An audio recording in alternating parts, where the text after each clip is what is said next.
Hello and welcome to episode 3 of the Burdens of Draco podcast. I'm Micah Metz, the creator and writer of Burdens of Draco, and with me is Charissa Beukema, the awe-inspiring artist, and Matt Henderson, the dynamic co-writer of the archives. Our special guest today is Trevor Kimball, an amazingly talented musician and producer who has both contributed to the comic project in the way of music and is contributing a video. Today, we'll be diving into the love of story and the love of music and how the two combine to make something beautiful. Welcome, everyone, to the podcast.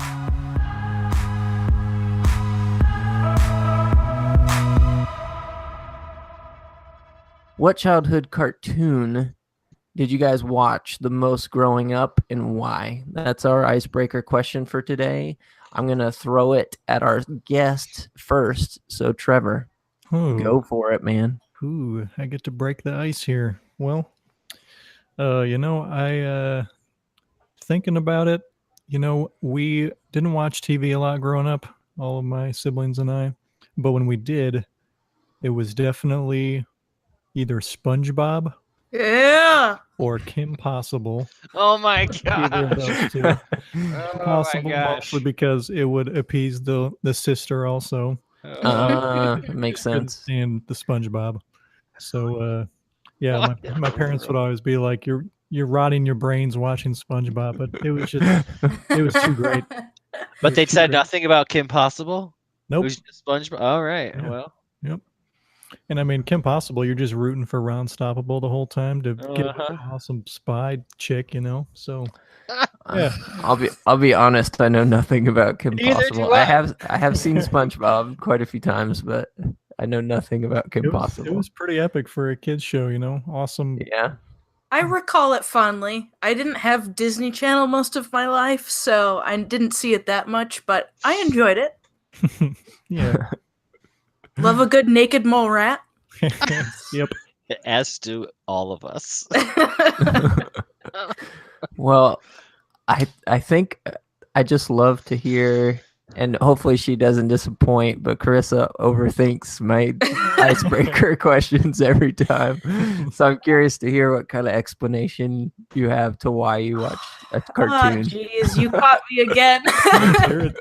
She doesn't overthink them. She ignores it and proposes a new question. I do. True. Okay, but this time I did adhere to it, but I split it into two parts. Oh boy. We're going to go for like early childhood and then beyond. Just two. Okay. All right. So I was born in 94. So first airing in 1996, Blue's Clues was always there for me. Oh, wow. I can't really tell you why I loved it so much then, but recently my sister's family came to visit, and so I have two nephews and a niece, and we found it on Amazon, and I was like, guys, this is my jam. We have to watch this. Like, let's take a break. Follow-up question. First Steve or second Steve? Because there were two Steves. No, there is no second Steve. There was Joe. No. There was Joe. The show didn't last long after and the that. show tanked after that. Okay, it's always Steve. Yeah. Anyway, so we found it on Amazon. We sat them down for the episode because my sister always watched it with me, even though she was like kind of my second mom. She's 10 years older than me, so like even she liked it. And like I'm sitting there like 3 and she's 13 and she loves it. Anyway, the kids, they're 7, 5, and 3, and they were all totally engaged. Like it's got songs, it's got interactions and lovable characters. Oh yeah. And like the whole thing is designed to help kids learn and boost self-esteem. I don't know. I was reading all about it because I love this show. Anyway, it was fun to watch it again, and it will be number 1 in my heart forever. And then, once 1999 rolls around, we have SpongeBob SquarePants. Yes. And that, okay, there's another number 1 in my heart. It's funny and it's clever, at least until 2005, and then Steven Heilenberg steps down, and Paul Tibbett takes his place, and then it becomes garbage, and it's dead to me. So, pre-2005 SpongeBob is where it's at. Oh my goodness, so specific. Wasn't this supposed to be an icebreaker? I love it. I love the specificity. Like that's like Oh, really yeah. thick ice. We just broke really thick ice. Well, Matt, do you have a cartoon? I know you're having trouble with this one. Oh no, I wasn't having trouble with it. I knew exactly where I was going with it. I Okay. didn't know how I was gonna justify the fact that I watched it. I am so ready for this. Oh, yeah. So I think I had 2 as well. So I had a hard time narrowing it down. So I did manage to narrow it down to 2. But the first one was Animaniacs. Don't really know why. Oh, I was yeah. just massive into it, and I had almost memorized just about every interaction between Pinky and Brain before the show started. You know how they did. Yeah, Are yeah. you thinking I what I'm remember. thinking? Yeah. So it was Gonna like a take over the world. Yes. Are you thinking what I'm thinking, Pinky? He's like, I don't know, Brain. Burlap chased me, so. And every episode was a new one. So I didn't even care about what happened after that because I was waiting for what that open liner was going to be. Every show was a different one. And it was always like, okay, what's it going to be this time? And then I would use it for the rest of the week because it was like a Saturday morning cartoon. Yeah. But then the other one, good. in my more adolescent, young adult life, was Thundercats. Don't know why. Again, I loved that show. I was a huge Thundercats fan. And when I found out that there was the possibility that they were making a movie, I'm looking it up right now. But Did you get sad or did you get excited? Oh, I'm totally excited about it. Like Okay. they're making remakes of like the dumbest stuff right now. Yeah. And the fact that they were talking about making a movie was big for me because they did another series in like that. Thundercats originally ran like in the late 80s. Yeah. And then they brought it back again like in what, a few years ago? Yeah. They're bringing it back again right now. They're making another Thundercats. Oh, don't do this to me. Well, they're making it for this generation, so the animation is kind of squatty and weird and everybody looks ridiculous. Well, all I can say is and all the cats are on their phones. They're making movies, movies of the dumbest material. Yeah. Thundercats would be an awesome movie. Yeah. Like I totally want to see like Steven Spielberg or Yeah. James Cameron or Peter Jackson. Oh my gosh, Yeah. Peter Jackson to Just large scale. Just run with it. Or Michael Bay. Because I loved it. Oh, Michael Bay. Oh my gosh. How about yes. Wes Anderson? I don't think I know who that is. Oh, come on. Seriously. Yeah. It was supposed to be a joke. Fantastic Wes Mr. Fox. Got nothing. He did Grand Fantastic Budapest Fox. Hotel. Nothing. Royal Moonrise Kingdom. Tenenbaums. Well, It would have been hilarious if you knew. See, except instead it just kind of fell completely flat. Oh, see, I see it. It says Thundercats official announcement trailer 2019. Oh, okay. That's okay. I forgive you. I've never seen Thundercats, so. Yeah, this might be an indication of my age, but I have no idea what Thundercats is. I have not the slightest inclination of what Thundercats is. I bet you guys can guess pretty easily what mine would be. Any My guesses? Little Pony. Come on. No, I think you guys could probably guess. I'll wait just Avatar. a second. Oh, come on. What am I obsessed with? Batman. Batman There you go. Batman. Pizza? So I grew up watching the 90s animated Batman, along with pretty much every other 90s superhero cartoon, which they all were good. I still own all of them and am saving them to watch with my kids someday. So Cool. that is, yeah, I scoured the internet back before they actually made them readily available to people, and Back before you could buy things on the internet. yeah, exactly. So I have all the Batman and all that. So I would say I'll break it into 2 parts too. So when I was younger, I watched Batman, and then when I was a little bit older, I watched Batman Beyond, which was aimed more at like younger, almost teens, because it was Y7, and it was actually Batman was Y7 as well. Yeah, they're both pretty intense, but it was a little bit more intense, and It was Batman was a little bit angstier. more angsty. Yeah. He always used like fake made up sci-fi curse words. They were both very well done. Stories were great. It tied together. Both series did, and still really love them. I watched them through in college again when I was in college, and I really enjoyed them still. Good writing, and they adapted several comics. I realized later that I didn't even know because I wasn't into comics until college. So tied it right back to comics. There we go. So for number 2, I wanted to kind of dig into this first because I think this is probably one of the biggest things that I love to talk about, and hopefully our listeners like to hear about. Talking about how story is important for every person. And I just wanted to talk about how it can take different forms, but everyone consumes story in some way or another. And I wanted to talk about why. Like why are people in general all over the world obsessed with story? And I wanted to break that down a bit and maybe talk about some examples of why that, like what yours are or something to that extent. We'll see where the conversation goes, but I can kind of start it off. My main, of course, I don't know if everybody knows that's listening, but I'm not trying to hide the fact we are all Christians. And even though I wrote a comic book with some Christian themes, it's supposed to be for everybody. So if you're not a Christian, don't think that this whole talk in this comic is not for you. It is for you.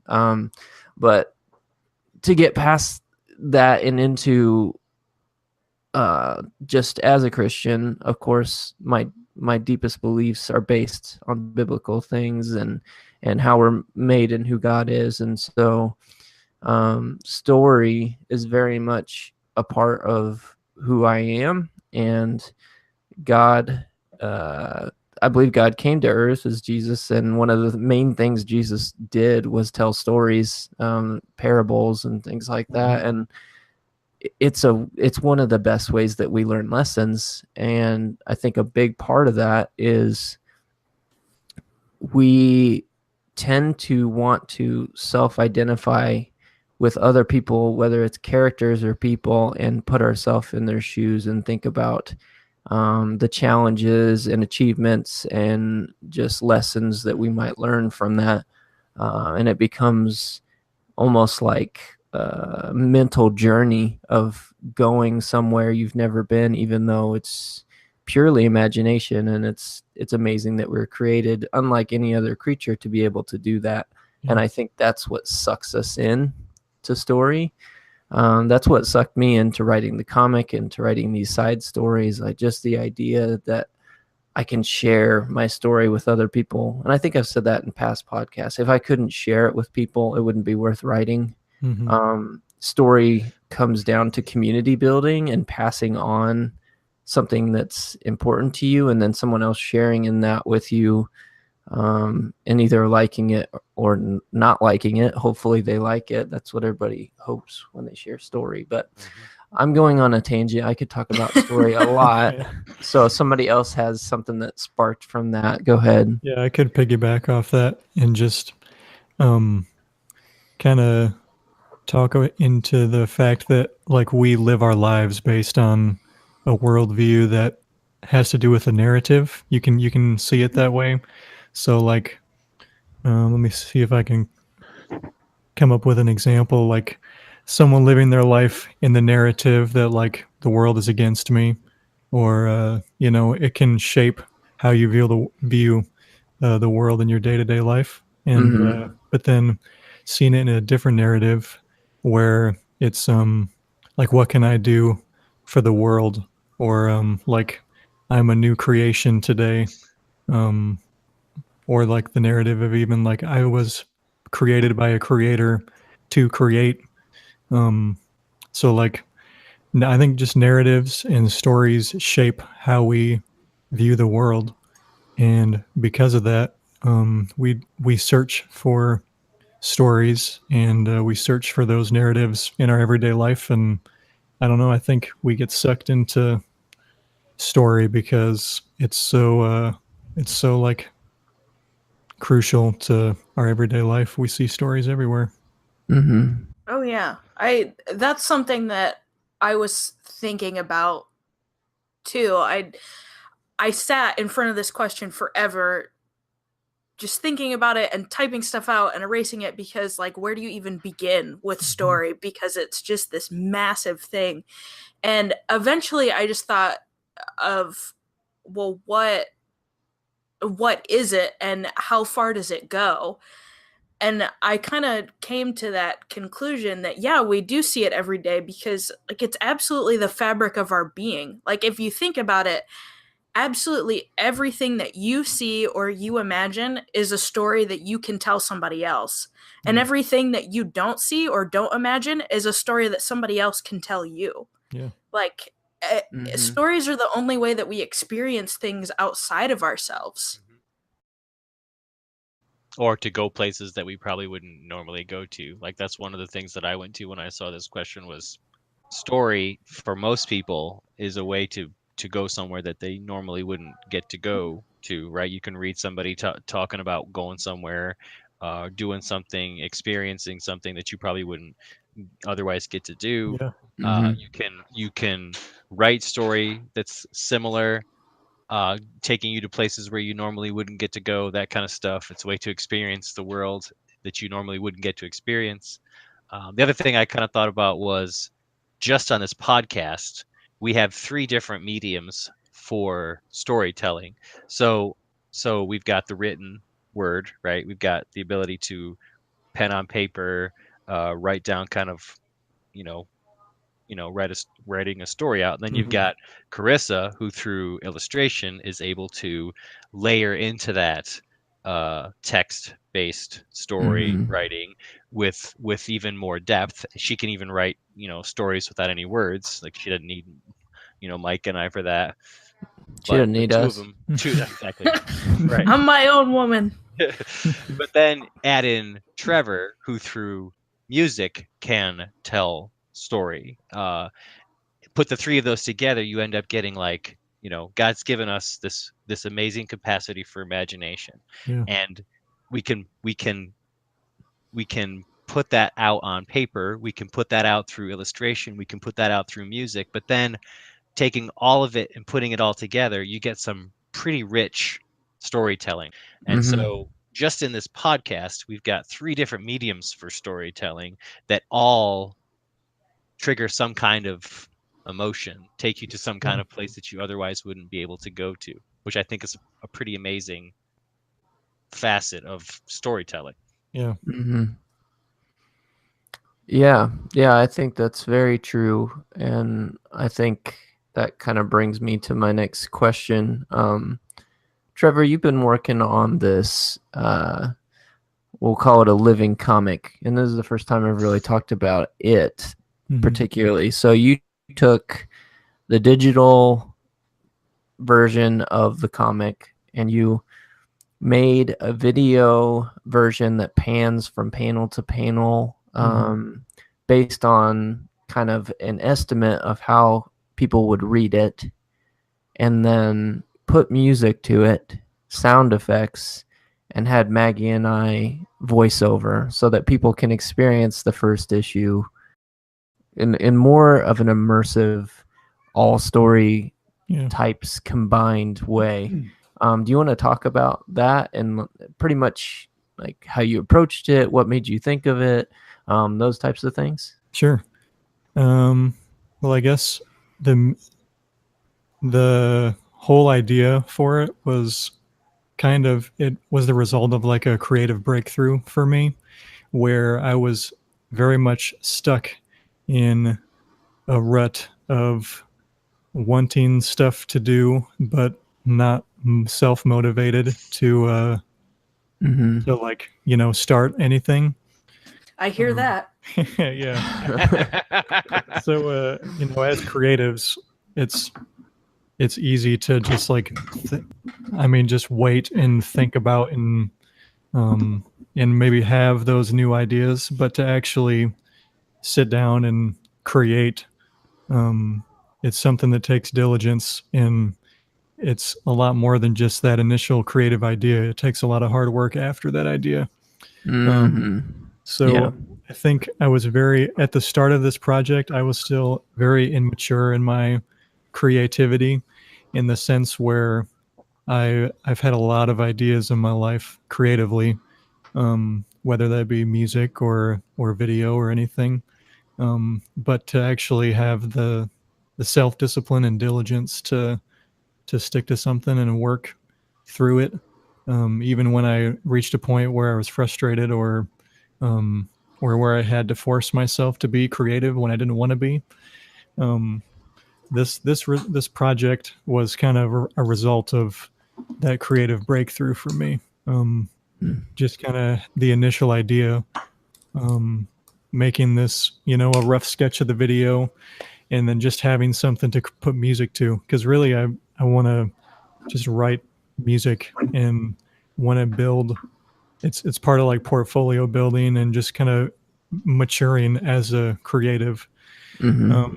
So it was very fun for me, because if I could talk about like the story part of it that we were talking about, it's amazing to think that there are billions of people on this planet, and we all have a unique story. There's that many different stories just of life, and even two people that grow up in the same house will come out with two completely different stories of that experience.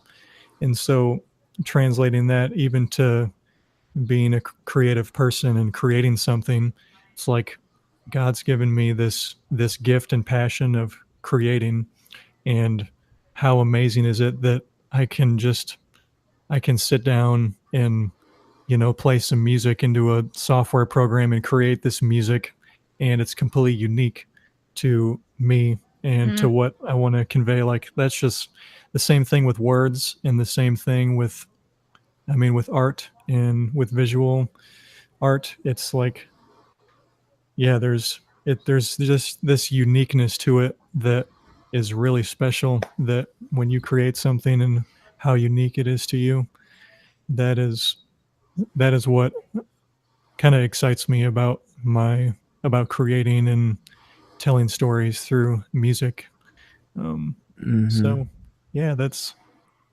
that's kind of why I stuck to this project, and I just really was excited about it. And I know that God has given me gifts to use, so it's the best way that I can honor him is to use those gifts to convey a message and to share those gifts with the world. So, and I was excited that you were excited about it, because you approached me and you're like, "Hey, can I do this?" And I was like, "Please." That sounds awesome. So nice for a guy who has to track people down. Yeah. So for our listeners out there, if you're wondering, like, where is this thing? Well, I haven't released it yet. I'm saving it for, I don't know, about a week or so before issue 2 comes out, so that instead of trying to find your copy, if maybe it's hid like under some books, or maybe your child ripped it to pieces, who knows, you can watch this, be refreshed on what happened last issue. Anyone that hasn't read it, you can send it to them and say, "Hey, check this out. Issue 2 is almost out. You should really watch this so that you can be caught up." And then go right in and watch and read issue 2 online for 99 cents. And you're good to go. I mean, as soon as issue 2 releases, issue 1 digitally will be free, and that is something I'm trying to make sure is readily available both in video and digital. We just want to make sure, if you want to share it with people, we want people to read it, and we're excited about that story. And Trevor was excited enough to help us out and make that awesome video, and I can't wait for you to see it. It feels very the only word I can think of is immersive, because if I could get as close as I could get to a childhood cartoon, this would be it. Like, it's not animated, but it's definitely has that feel. I will say I actually had Micah posted some of the soundtracks that you used in it, Mhm. and they're epic. Like I said, I like to listen to movie and video game soundtracks, and I went through all. What was it? What were there, like 11 or 11 or Yeah. 12, yeah. tracks? I went through it probably 3 times on Friday afternoon, just all 11 or 12, then all 11 or 12, then all 11 or 12, and it was just a, it's really Yeah. good. It is you, and you're doing like even so slightly. You're doing a motif thing, which I love. That's like one of my favorite musical concepts. Is Mhm. like just reminding you, hey, this is what happens when this character comes on the scene. And it's like, Yeah.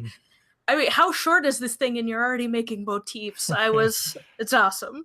Thanks. Yeah, a lot of inspiration comes from. I mean, Star Wars is one of the huge, cinemas where Yeah. you get motifs for like every character and different, so that definitely inspired that part of my creativity, and also like listening to some of the music that way back when I originally talked to Micah about the project and sharing like ideas about music that he's listened to and like different sound. I think like Oblivion, the movie was one of the soundtracks. Oh yeah. Yep. Yeah, just kind of like listening to soundtracks, and it's the first soundtrack I've ever done. So it was, for me, there's still things that I'm like, I probably could have done that better now, but it's things that like were growth areas for me where like I definitely learned a lot through the experience. Well, there's always chapter 2. Oh yeah. Wink. He's already let me know that he wants to do chapter 2. Now that's not, of course, circumstances, unforeseen things can happen, but that's the plan. But Lord willing, you have your next victim. Yeah. Yes, I've reined another one in. We're all trapped here. I've already volunteered my buttery tones. Oh yeah. to the circuit. That'll be great. Yeah, that will be, because I can tell you right now, if you're excited about the voice part of what Trevor made, that's probably like it's my voice. So give me some grace right here. Yeah, this is Hey, it. man, This is the best it's gonna get. Maggie should get an award because Yeah. Well, she's always wanted to act and things like that. So she usually has to outshine me. It's just kind of her personality to be center of attention, and it doesn't bother me at all. I'd rather play the background and have people not notice me as much. So that's cool. But yeah. So speaking of music, music is much the same as story, where almost everyone consumes it, but I wanted to know what makes it so valuable. What about music? We talked about story. I want to talk about music. What about that is so valuable? And we touched on it a tiny bit. We don't have to get way into it, but I was just it was an interesting concept because music is kind of its own story. But you can find it's interesting. There are songs that most everyone likes. Obviously, they go up to number 1 on the billboards or whatever. But there are still people that hate those songs. So it's very much a personal preference thing, just like other ways of telling story. But I think that for me, that's the most interesting part of music. I love music. I've Spotify Premium and several different genres of playlists that I have built up, and I listen to bands that nobody's heard of because they have sounds that I really like, and I just randomly looked for something and then found people that were like those people. And then, there's so many bands and so many songs out there, and it's just this vast amount of music and creativity, and much like story. I mean, if you think about Hollywood, they've been telling stories through movie for decades, and we still have new stories coming out every year. Yeah, some are tropes and some are not good, and some are that's debatable. copycats. But there are at least a few new ones every year. And if they're not new, they're told in a new way that is creative and feels fresh and different. And that's how music is, and it's very interesting to me. But I wanted to hear your guys' thoughts on like what makes music so valuable to you, and how does that, I don't know where I'm going with that, but how's it valuable to you? Well, I mean, I think I said, it for me, like, because I primarily listen to music and video game soundtracks. I'm sorry, movie and video game soundtracks. It allows me to. Well, I mean, I've even listened to soundtracks for movies and games that I haven't played, and it's given me this idea of what the movie or game is like. You know what I'm saying? Like, Yep. And I've done that. I can get a feel for the tone. I can get a feel for, you know, how suspenseful it's going to be, or how, you know, free and, you know, willy-nilly it's going to be, whatever you want to say.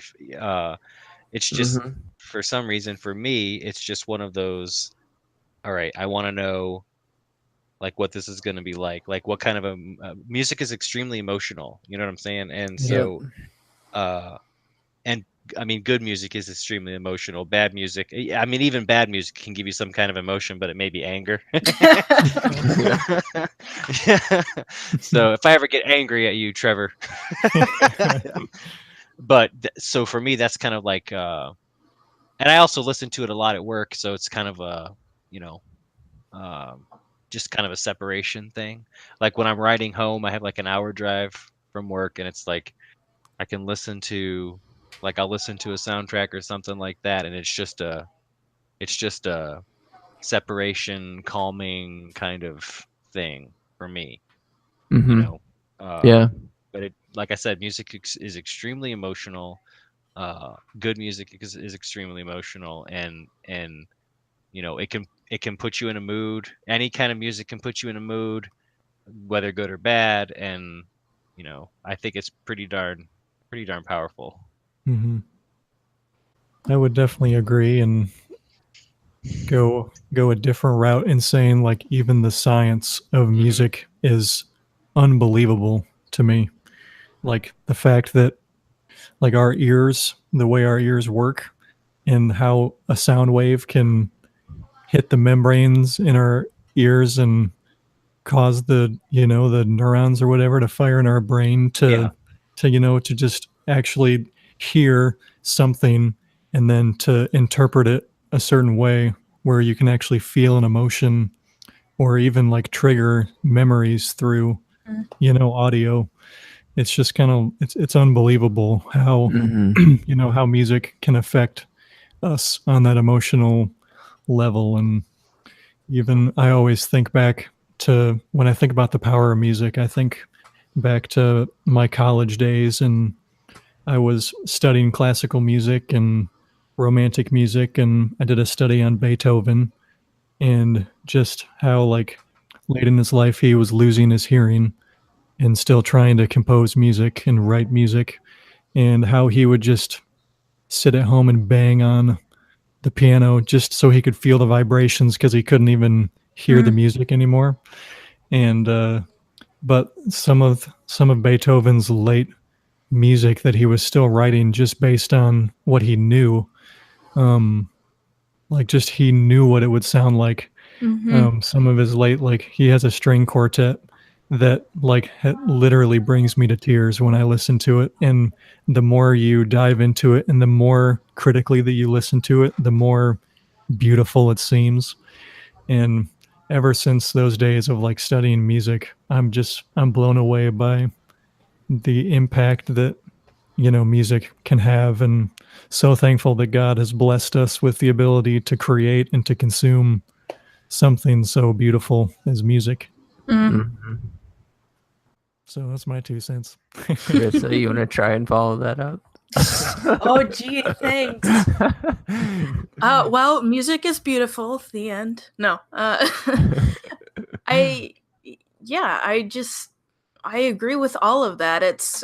You hear music that, brings you to tears or makes you upset, or that's one of my favorite things about watching movies or playing games is that, like, you can have a good movie, like visually and story-wise, but if the music is bad, it really does take a toll on the whole movie. Like, I don't want to say that it ruins it necessarily, but it does undermine It can totally ruin Okay, Yeah. it can. But it really does undermine the story if it doesn't fit quite right, or if there's just something off about it. And, the times when it works, like, people say that, like, when something works well, you don't notice it because it's working well. It's that way with a lot of music, but once you're kind of in tune with it, all of a sudden you notice, like, okay, for instance, in the thousands of times I've watched Lord of the Rings, like, now I noticed all those times, like, when my chest swells up, when, Aragorn's motif comes on, or my favorite is Mordor. Like, I love all of that percussive stuff in the Mordor motif, and it always makes me, like, so excited. And Pirates of the Caribbean has a great one, and it's just that kind of thing that, because it's going so well, you don't even know it's happening. And it really is just another way to tell a story and to engage emotions that you might not feel to their fullest extent. Yeah, Howard Shore and John Williams are geniuses. Yes. Yep. God bless you, Howard Shore. That's awesome. Yeah, I totally agree. I think with that there is, of course, I've shared my story on this podcast before about the writing process and everything, and about finishing the first chapter. But I wanted to hear from you guys. When did the comic and the universe of Burdens of Draco become something tangible for you? And along with that, what did you enjoy most about that? But I'm just curious. I thought that would be an interesting question, because I'm sure different, just like we talked about, different people connect with different parts of story or different stories in general. And from the people I've talked to and people that enjoyed the story, I've been surprised to hear, like, what their favorite parts were, or anything like that. And for anyone that hasn't read the first issue, which I doubt anyone listening to this podcast has not, but if you haven't, it's okay if you guys spoil some stuff. So if you haven't, you can turn it off now, I guess, if you don't have it be spoiled. Well, I'm going to go first because I'm probably going to give you the most sass and least satisfying answer. So, wow. I'm just going to be upfront about that. Yeah, give me the sass. I can handle it. Well, I laughed at this question because, like, I think that's literally my job, is to make the story tangible. So, okay. Then the question wasn't for you. Okay, Trevor. wait. Okay. There's you have more. to admit, some of this is pretty far out there, Micah. So she has to do something. Like, she's got to rein that in a little. I'm not gonna say it's an uphill battle. It's a mountain climb, right? It's not uphill. Both ways in the snow, barefoot. Oh, that's funny. In 1959. Oh my gosh. Anyway, speaking of battles, I do think that was a battle for me in the beginning to make it tangible, because I mean, that kind of is my job in a way. And right at the start, like, it's not 100% accessible to me, because, like, I may have read the whole thing, but it's a lot to process, and I really needed, I'm thorough and research based, so I really needed to understand everything in order to capture the world and the characters. And so it was a little bit of work to make it accessible. So, like, because I needed to pick your brain a lot, and I needed to, a lot. I needed to ask you a lot of questions, and, there were some plot holes that we had to work through together and that kind of thing. And, I think what it came down to is that for me, I think that your comic was tangible when you yourself became tangible to me. I had to know your story and understand you before I could understand what you were trying to do. Wow. So deep. Yeah. Not to say that I feel like I know you all that well as I made it sound, but there's some truth to that. I'll piggyback off that a little bit just from a different perspective because because for me, it didn't become tangible until you kind of let me go. Does that make sense? Like trying to help you write things that were in your brain to begin with. Makes me understand kind of what Chris is saying with regards to it's kind of an uphill battle. That was my biggest concern from the beginning. Like I expressed that to you, like this was all in your head. This was expressly in your head. And so we had to get that out of your head. Charissa more so than me. And so for me, it didn't really get tangible until you said, I really haven't fleshed this out at all. There's a framework kind of within we can work because this is kind of what the world is and what the world isn't. But because I haven't written anything on it, just go ahead. And so that's kind of where it got tangible for me. For example, a couple of things that I've written, and I won't spoil them, that are coming in chapter 2, as far as the archives are concerned, those were kind of freedom with regards to some of the things that are coming out in chapter 2's, the archives that are coming out with chapter 2. I was able to write some things where Micah just said, here's kind of a, framework. I don't really have anything specific written about this, so go ahead. And just those types of things are kind of what made it more tangible for me, because I did not have to, I asked some preliminary questions, probably a little like a little of what Charissa did, but for the most part, it was, go ahead. I'll look at it when we're done. See if I might have any comments. I don't know. I can't remember whether or not you had any comments or not, but a few, but not many. But kind of what I'm writing now, and I'll just, the side story that I'm writing now, which I'll allow Micah to tease if he wants to tease or not, has been really nice because I was just given this kind of broad outline. These are the kinds of plot points that you want to hit, but everything in between that is pretty much up to me. And so that is where it got way more tangible. This whole world Burdens of Draco got way more tangible.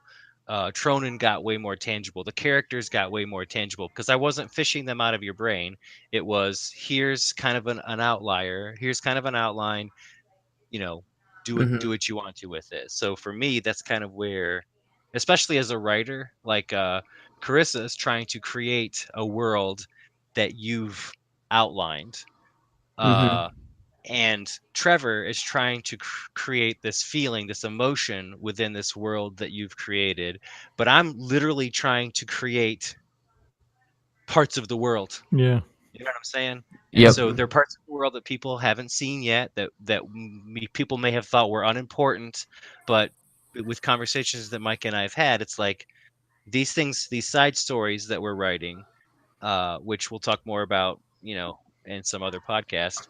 These side stories that we're writing are things that are happening on the side of the main plot line, and will just further flesh out the world, further flesh out some of the characters. It's like one character goes off to go do this thing while the rest of the characters are doing something in a issue of the comic, and we want to come back and circle back and say, this is what actually happened to that person when they went running off. You know what I'm saying? And so those are kinds of things we're doing with the side stories. And so that's kind of what made it way more tangible for me when you just said, here's kind of my idea, but do with it what you will. Yeah. Cool. I'll expand on it after Trevor gets a chance to speak. It was really cool for me, having it. I mean, the process of this story becoming tangible for me was a little drawn out process, but it all started riding around in a little gator with Micah. Yeah. And if you don't know what a gator is, I'm not talking about the animal, but the little 4-wheel drive cart that you ride around with. The cart. Yep, whatever you want to call it. Mm-hmm. But yeah, we both had this temporary summer job at this university we went to, and that's where Micah and I met.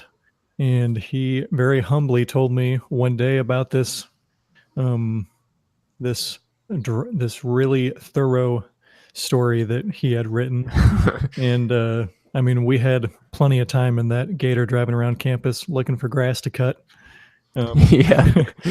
And just throughout those many days, those long days, just hearing about this story more and more, it was like, you know, my first thought is the way he kind of first told me about it was like, oh, okay, cool. You're like writing this really cool comic, this novel, this story. And, but then the more and more that I start hearing about it and hearing the, you know, just these overarching themes through it and everything, the more that I'm like, holy cow, this is pretty in depth. And not probably like a week or two into hearing about the story, he like offered to send me all of like this, I don't remember, like 4 or 5 volume thing. Yeah, it was 4 volumes of, I think, 50. No, man, how many pages was it?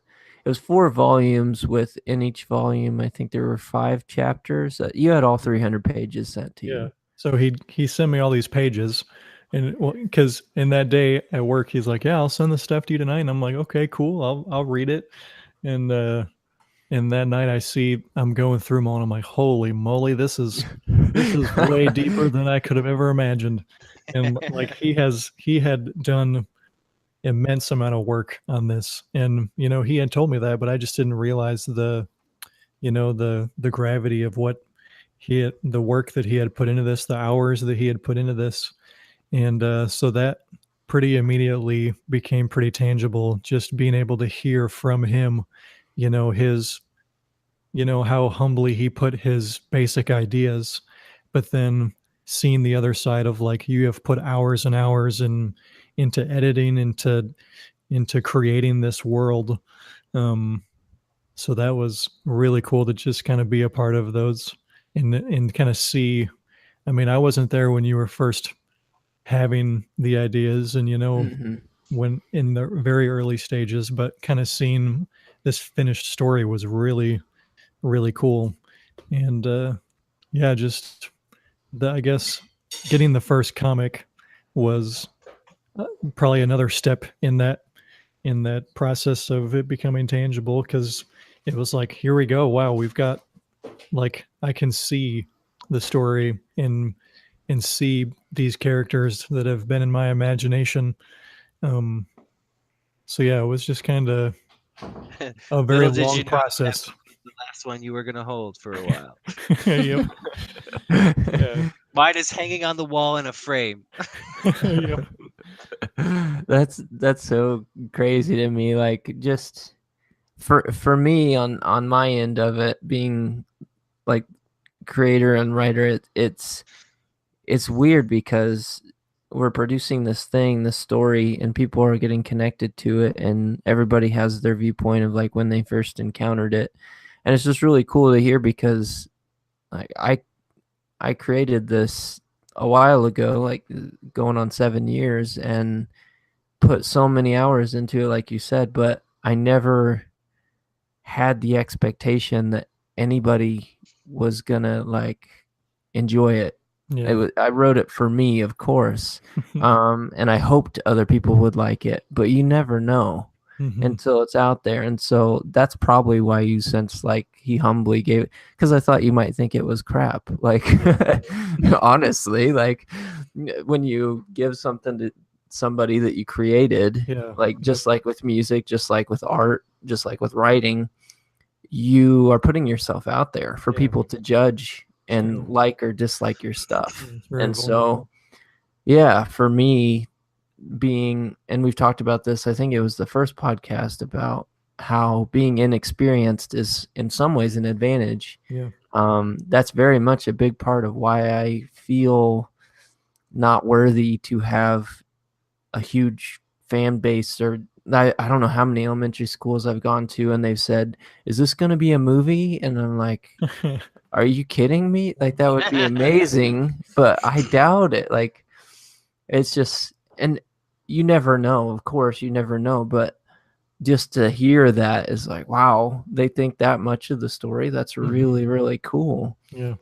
Just to be able to be part of that. But going back to what Matt was talking about with the side story, so just a quick little thing. There'll be a synopsis that's going to come out, like kind of like a back of the story, a back of the book type thing that's going to tease, and then we have a plan to come out with piece by piece a pretty lengthy story, and that's what each of the side stories is going to be, is a pretty lengthy story. I don't want to give an exact page length, but it'll be up there. It'll be like a little, They're not little. like a little novel, you could say. But it's all written. It's not going to be a comic, so it's something you read. And we're going for it with that. And yeah, you read it. You don't. Dang it! I have to read. You don't look at it. What is this? A book?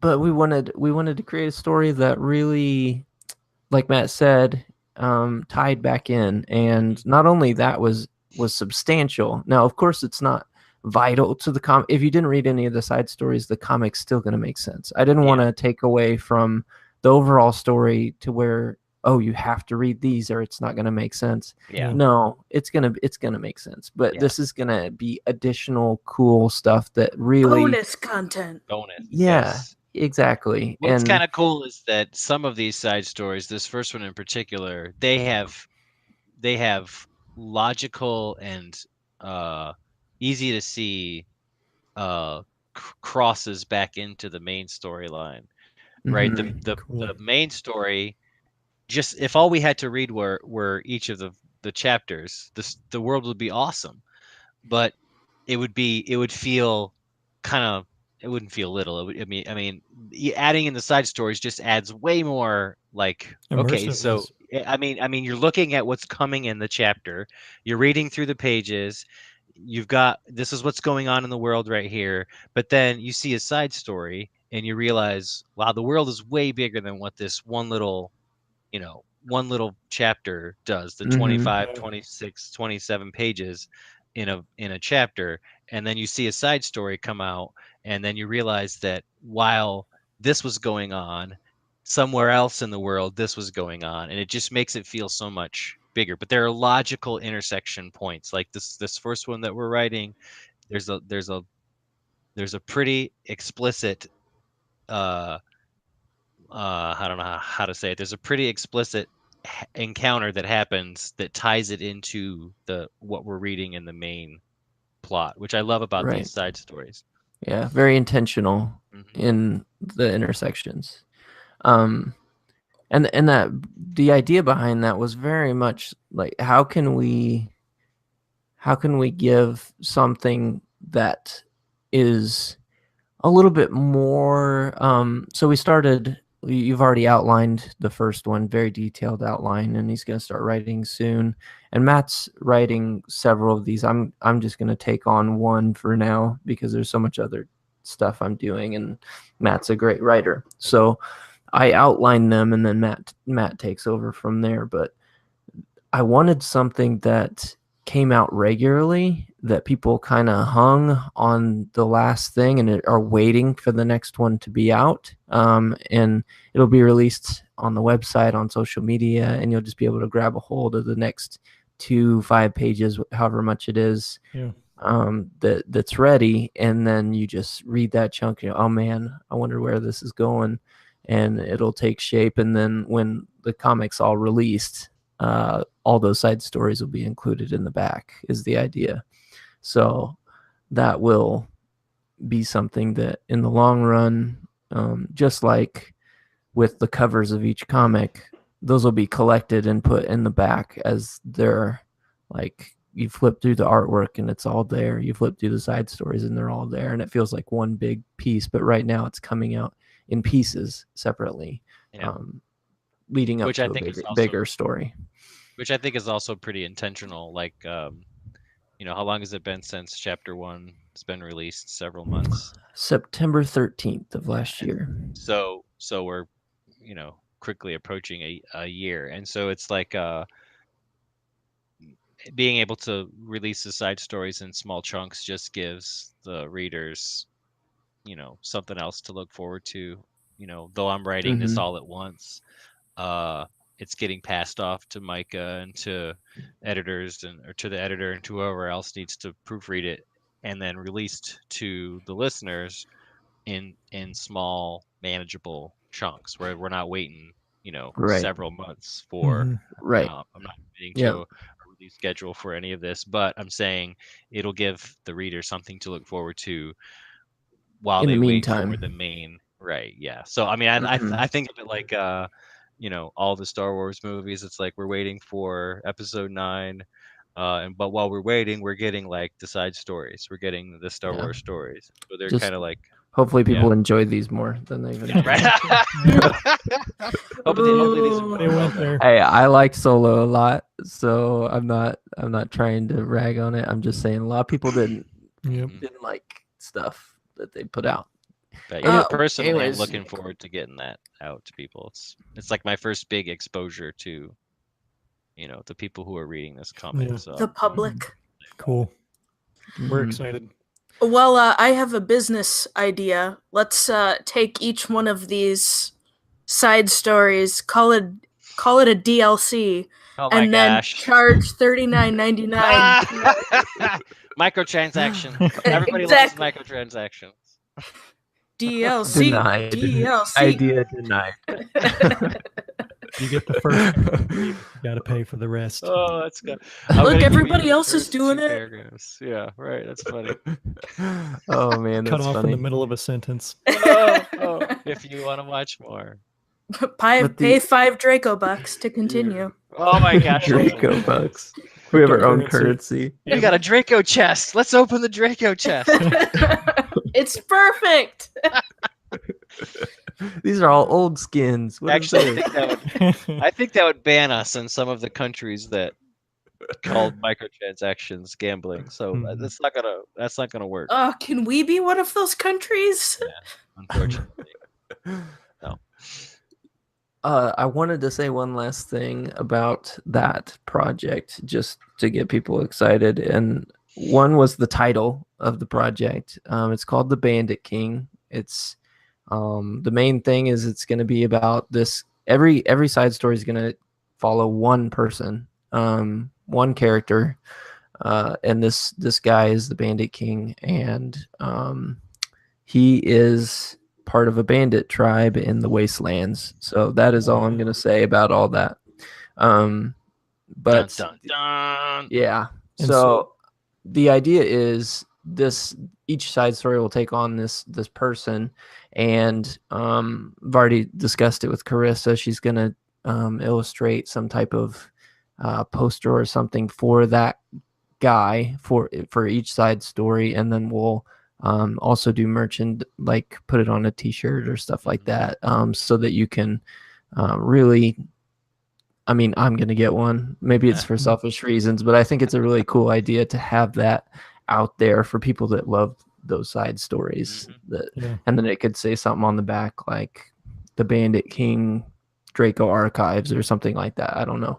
I haven't really thought all that through, but that is the main thing that, like, we're really excited to present it that way, to where it's this free story anybody can access, but if they fall in love with it, they can buy something with that, and maybe that's all they get. Maybe they don't buy the comic, which I don't know why you wouldn't for 99 cents, but that's okay. Like, it's really just something we wanted to put out there for people to enjoy. That leads into a bigger story that hopefully brings people back to the main story, which is Birds of Draco. So that's it for that. Final question. and this is very short, very sweet. So if you've stuck around this long, thank you so much for listening. We've appreciated you listening into the podcast. Trevor, what projects are you working on, and how can people follow or find you? Yeah. Currently, I am working in Nashville, Tennessee on there's one specific worship album that I'm helping a guy record. It's music it's like an EP album of a few songs that he's written, and working with him and a couple other people to produce that and record that and get it out to people so he can share his music with the world. So that's kind of my production and recording side of things. And writing wise, still composing music on the side and working on ideas for the second chapter too. And you can find me, probably the best ways to find me are through social media, Instagram and Facebook. And it's just Trevor Kimball Music. You can find me on Facebook or Instagram. And if you forget that, I will put it in the description so you can find it. Thank you guys so much for tolerating me for another podcast. And thank you to my special guest, Trevor Kimball. And thank you all who are still around listening. And we look forward to talking to you next time on the Burdens of Draco podcast.